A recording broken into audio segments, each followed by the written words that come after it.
car, préoccupé de l'énorme facture dont j'allais être chargée dans quelques heures, car j'étais bien décidée à n'accepter aucun autre emploi que celui de poste. Je me trouvais engagée peu à peu et naturellement à remplir les fonctions de directeur général, encouragée, secondée par les administrateurs et les employés de toutes grades.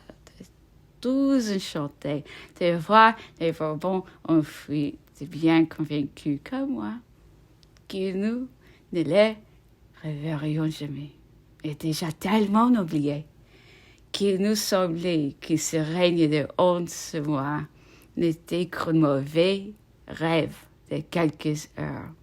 Après avoir pourvu tous les services comme je l'attendais, dans l'intérêt de l'empereur, j'allais aux Tuileries, 5 ou 600 officiers en demi-solde se promenant dans la vaste cour, s'embrassant, se félicitant de revoir Napoléon dans les appartements, les 2 belles sœurs de l'empereur, la reine d'Espagne et la reine Hollande, l'attendant avec une profonde émotion.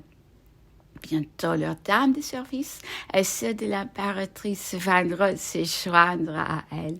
Les fleurs de lys avaient chassé les abeilles partout. Cependant, en examinant l'immense tapis qui couvrait la salle du trône où elles étaient, une d'entre elles s'aperçut qu'une des fleurs de lys paraissait détachée. Elle enleva et bientôt l'avait parut. Toutes ces dames se mirent à l'ouvrage et au moins d'une demi-heure, aux éclats de rire de toute l'assemblée, le tapis redevint impérial. Les heures cependant s'écoulèrent. Paris était calme. Les habitants éloignés des Tuileries ne s'en approchaient pas. Chacun restait chez soi. Le départ du roi, l'arrivée de l'empereur était un événement immense et tellement singulier que les 14 siècles de la monarchie n'avaient rien présenté de si extraordinaire.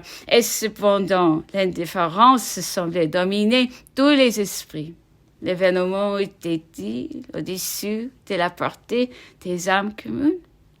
Ou bien plutôt les bons sens du peuple, lui disait-il, que ce n'était pas pour son bonheur que ces 2 monarques luttaient ensemble, et qu'il n'en résulterait pour lui que souffrance et sacrifice? Mais il n'en était pas ainsi dans les campagnes. Des officiers qui arrivaient de Fontainebleau en précédant l'empereur. Nous dirons qu'il était très difficile d'avancer sur la route. Des masses profondes de paysans, la perdillon des 2 côtés, ou plutôt, en étaient emparés. L'enthousiasme était au comble. On ne pouvait dire à quelle heure il arriverait. Il était à désirer qu'il ne peut pas être reconnu car, à travers toutes ces délires et ces désordres, la main d'un assassin pouvait pénétrer jusqu'à lui. Mais il avait pris le parti de se jeter avec le doute de l'essence dans une mauvais cabriolet. Et enfin, à 9 heures du soir, cette voiture s'arrêta devant la première entrée. Voici, de la grille du quai de Louvre, à peine eut-il mis pied à terre qu'un cri de « Vive l'empereur !» mais son cri à fendre les voûtes. Un cri formidable se fit entendre. C'était celui des officiers à demi-solde pressés, étouffés dans les vestibules et remplissant escalier jusqu'au comble. L'empereur était vêtu de sa célèbre redingote grise. Je m'avançai vers lui et le duc de Vesson m'écria « Au nom de Dieu, placez-vous devant lui pour qu'il puisse avancer !» Il commença à monter l'escalier. Je le précédai en avançant et reculant à une marche de distance. Et les contemplant avec une émotion profonde, les yeux se baignaient de larmes et répétant dans mon délire « Quoi, c'est vous ?» c'est vous, c'était pas vous.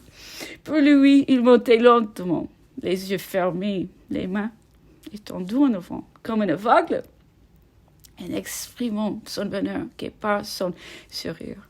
Arrivé sur le palier du premier étage, les dames vouleront s'avancer pour arriver à lui, mais une flotte d'officiers de l'étage supérieur bondait sur le passage. Et si elles avions été moins lestes, la flotte les aurait écrasées. Enfin, l'empereur peut entrer chez lui.